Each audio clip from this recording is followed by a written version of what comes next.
Hello everyone, നമസ്കാരം. Welcome back to the channel. ഇന്നത്തെ വീഡിയോയിലെ റെസിപ്പി ഒരു പനീർ ചിക്കൻ പുലാവാണ്. ഇതൊരു 1 പോട്ട് മീലാണ്. നമുക്ക് ഒരു ബിരിയാണിയുടെ അല്ലെങ്കിൽ ഒരു ഇറച്ചി ചോറിൻ്റെ ഒക്കെ ഒരു ഫീല് കിട്ടുന്ന ഒരു റൈസാണ്. പക്ഷേ എന്നാൽ അത്രയൊന്നും ടൈം എടുക്കാതെ ചിക്കൻ നമ്മൾ നേരത്തെ മാരിനേറ്റ് ചെയ്ത് വെച്ചിട്ടുണ്ടെങ്കിൽ ഒരു 15 to 20 മിനിറ്റ്സിനുള്ളിൽ നമുക്ക് റെഡിയാക്കി എടുക്കാൻ പറ്റുന്ന ഒരു റൈസാണിത്.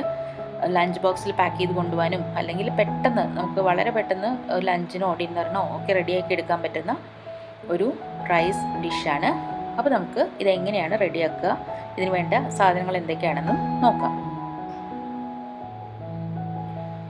ഞാനിവിടെ ഒരു 250 ഗ്രാം ബോൺലെസ് ചിക്കൻ പീസാണ്. അത് കുറച്ച് വെളുത്തുള്ളി, ഇഞ്ചി, പച്ചമുളക് അതിൻ്റെ പേസ്റ്റും, കുറച്ച് മുളക് പൊടി, മഞ്ഞൾപ്പൊടി, കുരുമുളക് പൊടി, ആവശ്യത്തിന് ഉപ്പ്, നാരങ്ങ നീര് ഇത്രയും ചേർത്ത് മാരിനേറ്റ് ചെയ്ത് വെച്ചതാണ്. അതേപോലെ തന്നെ പനീറും. ചിക്കൻ നേരത്തെ നമ്മൾ മാരിനേറ്റ് ചെയ്ത് വെക്കണം. ഒരു ഹാഫ് ആൻ അവർ എങ്കിലും അതിരിക്കണം. ഓവർനൈറ്റ് വെച്ചാൽ അത്രയും നല്ലത്. ഇനി നമുക്ക് ഒരു പാൻ വെച്ചിട്ട് ഈ ചിക്കൻ പീസസ് ഒന്ന് ഷാലോ ഫ്രൈ ചെയ്തെടുക്കാം. ഒരുപാട് എണ്ണയൊന്നും വേണ്ട. ഞാനിവിടെ വെളിച്ചെണ്ണ തന്നെയാണ് എടുത്തിരിക്കുന്നത്. ഞാൻ നെയ്യിലല്ല ഈ പുലാവ് ചെയ്യുന്നത്, വെളിച്ചെണ്ണയിലാണ്. അപ്പോൾ നെയ്യിൽ ചെയ്യണം എന്നുള്ളവർക്ക് ഇത് നെയ്യിൽ തന്നെ ചെയ്ത് തുടങ്ങാം. അപ്പോൾ അതൊന്ന് ചിക്കൻ പീസസ് ഒന്ന് ഷാലോ ഫ്രൈ ചെയ്തെടുക്കാം. ഒരുപാട് അങ്ങ് ക്രിസ്പി ആവുന്ന വരെ ഫ്രൈ ചെയ്യൊന്നും വേണ്ട. ജസ്റ്റ് ഒന്ന് ഷാലോ ഫ്രൈ ചെയ്തിട്ട് നമുക്കത് മാറ്റി വയ്ക്കാം. അതേപോലെ തന്നെ പനീറും നമുക്കൊന്ന് ഷാലോ ഫ്രൈ ചെയ്തെടുക്കണം. ഒരുപാട് അങ്ങ് ഫ്രൈ ചെയ്യേണ്ട ആവശ്യമൊന്നുമില്ല. ജസ്റ്റ് അതിൻ്റെ പുറത്തൊരു കോട്ടിംഗ് പോലെ വരുമല്ലോ, ഒരു ലൈറ്റ് ബ്രൗൺ കളറ് അതിൻ്റെ പുറത്താവുന്നത് വരെ രണ്ട് സൈഡും തിരിച്ചും മറിച്ചും ഇട്ടിട്ട് നമുക്ക് ഒന്ന് ഷാലോ ഫ്രൈ ചെയ്തെടുക്കാം. എന്നിട്ട് അത് മാറ്റി വയ്ക്കാം. അതിനുശേഷം ആ സെയിം പാനിലേക്ക് തന്നെ ഞാൻ എക്സ്ട്രാ എണ്ണയൊന്നും ഒഴിച്ചിട്ടില്ല. നമ്മൾ ആ പനീറും ചിക്കനും വറുത്ത എണ്ണയിൽ ബാക്കി ഉണ്ടായിരിക്കെ ഒരു 2 ടേബിൾ സ്പൂൺ വെളുത്തുള്ളി, ഇഞ്ചിയും പച്ചമുളകും കൂടെ ചതച്ചത് ചേർത്ത് കൊടുത്തിട്ടുണ്ട്. അതിൻ്റെ പച്ചമണം മാറുന്നത് വരെ ഒന്ന് നന്നായിട്ട് വഴറ്റിയെടുക്കണം. അതിനുശേഷം നമുക്കതിലേക്ക് ഒരു 3 സവാള അരിഞ്ഞത് തിൻ സ്ലൈസസ് ആക്കി അരിഞ്ഞെടുത്തതാണ്, അത് ചേർത്ത് കൊടുക്കാം. ഇനി ഇത് നന്നായിട്ട് നമുക്ക് വഴറ്റിയെടുക്കണം. അപ്പോൾ കുറച്ച് ഉപ്പും കൂടെ അതിലേക്ക് ചേർത്ത് കൊടുക്കാം. എന്നിട്ട് നന്നായിട്ടൊന്ന് മിക്സ് ചെയ്തതിന് ശേഷം നമുക്ക് അടച്ചു വെച്ചിട്ട് സാധാരണ നമ്മൾ ചെയ്യുന്ന പോലെ തന്നെ അടച്ചു വെച്ചിട്ട് നമുക്ക് നന്നായിട്ട് വഴണ്ട് കിട്ടുന്നത് വരെ കുക്ക് ചെയ്തെടുക്കാം.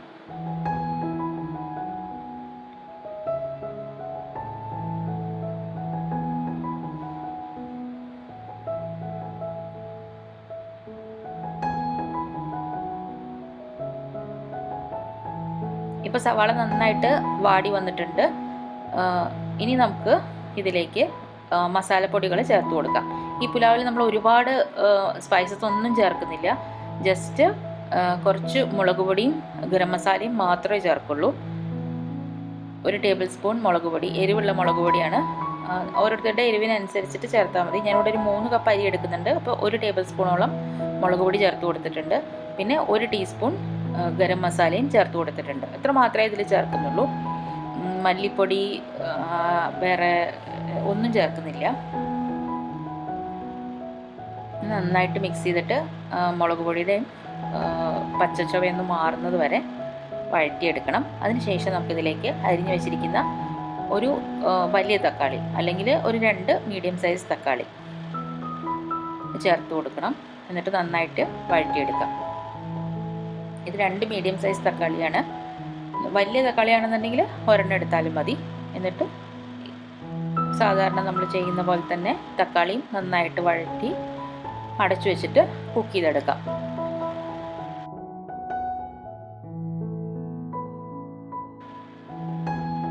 ഇപ്പോൾ തക്കാളി എല്ലാം നന്നായി വെന്ത് സവാളയുടെ കൂടെ നന്നായിട്ട് യോജിച്ച് വന്നിട്ടുണ്ട്. ഒരു നല്ല മസാലയായിട്ട് നമുക്ക് കിട്ടിയിട്ടുണ്ട്. ഒന്നും കൂടെ നന്നായിട്ട് മിക്സ് ചെയ്തെടുക്കാം. അതിനുശേഷം നമ്മൾ കഴുകി സോക്ക് ചെയ്ത് വെച്ചിരിക്കുന്ന റൈസ്, ഒരു അരമണിക്കൂർ കുതിർത്ത് വെച്ച അരിയാണ്. ഞാൻ ജീരകശാലയാണ് എടുത്തിരിക്കുന്നത്. നിങ്ങൾക്ക് ബസ്മതി ആണെങ്കിൽ ബസ്മതി എടുക്കാം, സോന മസൂരി ആണെങ്കിൽ അതെടുക്കാം. ഓരോരുത്തരുടെ ഇഷ്ടത്തിനനുസരിച്ചിട്ടുള്ള റൈസ് എടുക്കാം. പക്ഷേ സോക്ക് ചെയ്ത് വെക്കണം കുറച്ച് നേരം. എന്നിട്ട് സ്ട്രെയിൻ ചെയ്തെടുത്തിട്ട് നമുക്കത് ഇതിലേക്ക് ചേർത്തിട്ട് നന്നായിട്ട് മിക്സ് ചെയ്തെടുക്കാം.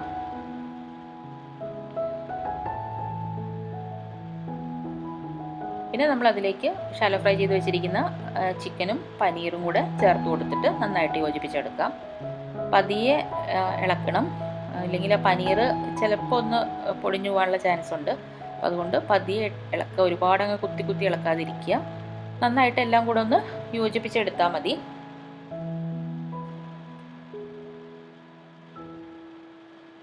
പിന്നെ നമ്മൾ ഇതിലേക്ക് ചേർക്കുന്നത് കസൂരി മേത്തിയാണ്, നമ്മുടെ ഉലുവയുടെ ഇല ഉണങ്ങിയത്.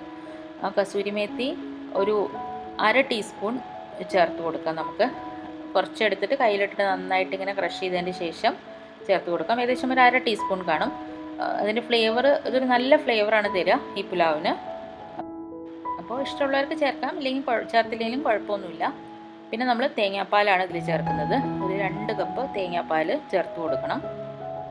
കുറച്ച് ഒരുപാട് കട്ടി വേണമെന്നില്ല, ഒരു മീഡിയം കൺസിസ്റ്റൻസിയിലുള്ള തേങ്ങാപ്പാൽ ചേർത്ത് കൊടുക്കാം. പിന്നെ ബാക്കി വെള്ളം, അതായത് നമ്മൾ 3 കപ്പ് അരിയാണല്ലോ എടുത്തിരിക്കുന്നത്, അപ്പോൾ ഏകദേശം ഒരു 6 കപ്പ് വെള്ളം ചേർത്ത് കൊടുക്കണം. അപ്പം 2 കപ്പ് തേങ്ങാപ്പാലും ബാക്കി 4 കപ്പ് വെള്ളവും ചേർത്ത് കൊടുക്കാം. എന്നിട്ട് നന്നായി മിക്സ് ചെയ്തതിൻ്റെ ശേഷം നമുക്ക് അടച്ചു വെച്ചിട്ട് ഇത് കുക്ക് ചെയ്തെടുക്കാം. ഒരു 10 to 15 minutes low to medium ഫ്ലെയിമിൽ വേണം കുക്ക് ചെയ്യാൻ. അതിലേക്ക് കുറച്ച് മല്ലിയിലയും കുറച്ച് പുതിനയും കൂടെ ചേർത്ത് കൊടുക്കണം. പിന്നെ ചേർത്ത് കൊടുക്കാനുള്ളത് നാരങ്ങ നീരാണ്.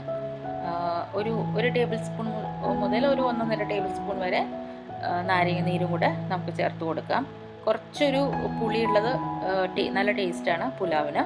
അപ്പോൾ അതും കൂടെ ചേർത്ത് കൊടുത്തിട്ട് നന്നായി മിക്സ് ചെയ്തതിന് ശേഷം നമുക്ക് അടച്ചു വെച്ചിട്ട് അരി നന്നായിട്ട് വെന്ത് കിട്ടുന്നത് വരെ കുക്ക് ചെയ്തെടുക്കാം. ഉപ്പ് നോക്കണം ഈ സമയത്ത്. ഉപ്പ് കുറച്ചൊന്ന് മുന്നിട്ട് നിൽക്കുന്ന രീതിയിൽ ഉപ്പിട്ട് കൊടുത്തിട്ട് വേണം നമ്മൾ കുക്ക് ചെയ്തെടുക്കാൻ, ഇല്ലെങ്കിൽ ഉപ്പ് കുറഞ്ഞു പോവും. അങ്ങനെ ഒരു 15 മിനിറ്റ്സ് കഴിഞ്ഞപ്പോൾ നമ്മുടെ പുലാവ് ഇവിടെ റെഡി ആയിട്ടുണ്ട്. അതിലേക്ക് ഇനിയും കുറച്ചും കൂടെ പുതിനയിലയും മല്ലിയിലയും കൂടെ ചേർത്ത് കൊടുക്കാം. നിങ്ങൾ നെയ്യിലാണ് ചെയ്യുന്നതെന്ന് വെച്ചിട്ടുണ്ടെങ്കിൽ അവസാനം വേണമെങ്കിൽ കുറച്ച് നെയ്യും കൂടെ ഇതിൻ്റെ മുകളിൽ ഇങ്ങനെ ഒഴിച്ചു കൊടുക്കാം. വേണമെങ്കിൽ കുറച്ച് ഗരം മസാല, അതിൻ്റെ ആ ഒരു നല്ലൊരു സ്മെല്ല് കിട്ടണമെന്നുണ്ടെങ്കിൽ കുറച്ച് ഗരം മസാലയും കൂടെ തൂവി കൊടുക്കാം. അപ്പോൾ നമ്മുടെ അടിപൊളി ടേസ്റ്റി ആയിട്ടുള്ള, എന്നാൽ വളരെ സിമ്പിളായിട്ട് നമുക്ക് ഉണ്ടാക്കിയെടുക്കാൻ പറ്റുന്ന ഒരു 1 പോട്ട് മീൽ എന്ന് പറയാൻ പറ്റുന്ന നമ്മുടെ ചിക്കൻ പനീർ പുലാവ് റെഡി ആയിട്ടുണ്ട്. ലഞ്ച് ബോക്സിലൊക്കെ കൊണ്ടുപോകാൻ നല്ല സൂപ്പർ റെസിപ്പിയാണ്. വളരെ പെട്ടെന്ന് നമുക്ക് ഉണ്ടാക്കിയെടുക്കാനും പറ്റും. അപ്പം എല്ലാവരും ട്രൈ ചെയ്ത് നോക്കൂ, എന്നിട്ട് ഫീഡ്ബാക്ക്സ് അറിയിക്കാൻ മറക്കരുത്. വീണ്ടും ഒരു അടിപൊളി റെസിപ്പി ആയിട്ട് കാണാം. Thank you for watching.